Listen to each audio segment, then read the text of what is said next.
Okay, by now you've probably watched all the motor build videos and you realize those are done, so now we're going to get started on the rest of the bike.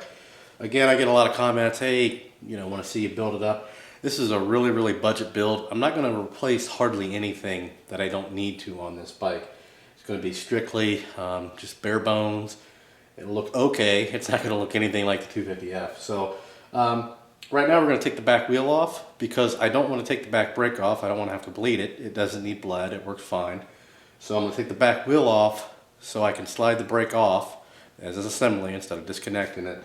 And then I can take the whole rear swing arm off and all that. And I'm just going to power wash that all in one shot. I'm going to be using a new impact I got, which I will probably do a review on this. Kind of how I got started on YouTube, was just kind of doing goofy little tool reviews.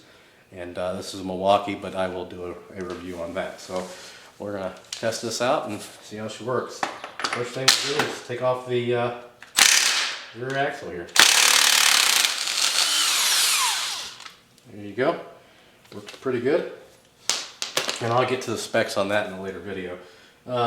Then we can just kind of push the axle out, or you can get a mallet, which we will do.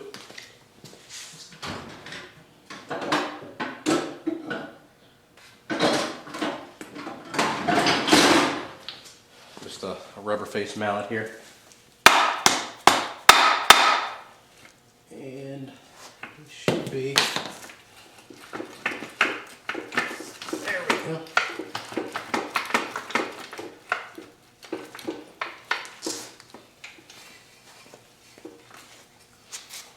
We are almost out here.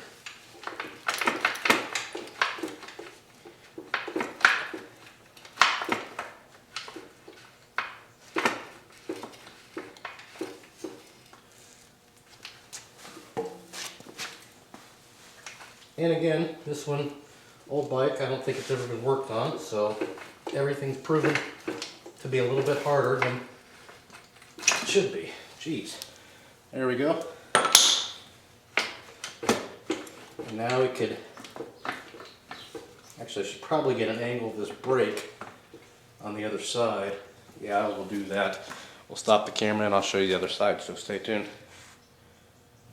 Okay, we're on the other side here. Basically, when you pull the whole assembly out, there's a ledge that the brake mount slides into. You just kind of slide that back, which I've already done, and then you just simply take everything off the wheel. Now this one appears to be a little stuck on the rotor, or the disc, whatever you call it. But typically it should slide right out. Again, this is an old bike, so not everything wants to cooperate. What's happened is we've got a little bit of a ledge here on the actual disc, so the brake pad's not wanting to pull up, so we'll pry it out a little bit.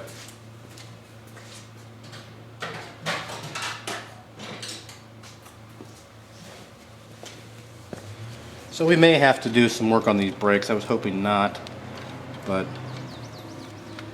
I think we'll just put some new pads on there if we have to. I don't want to bleed them because it does take forever. You don't want to actually damage the rotor when you're doing this.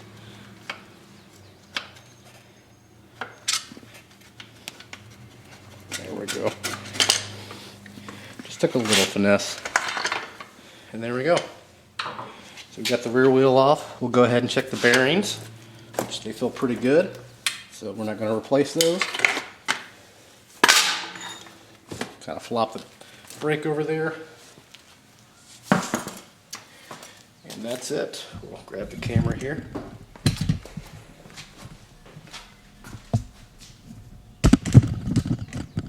There you go. So when I'm checking the bearings, we'll go ahead and do that in this video. I want to go ahead and spin. You hear any grinding, or more or less feel any grinding or any notchiness, you want to replace those. And actually these are real good, so yay, doesn't need replaced. Unlike the 250F, they actually need replaced. Oddly enough, this bike's a lot older and it's good. So somebody did a little bit of maintenance on it. In the next video we're going to take the rear swing arm off, which it's mainly off in the first video that I made of the bike. It's just kind of dangling there by the shock. So we'll go ahead and take the shock, swing arm off, and then we'll kind of go from there. So as always, thanks for watching, and have a good one.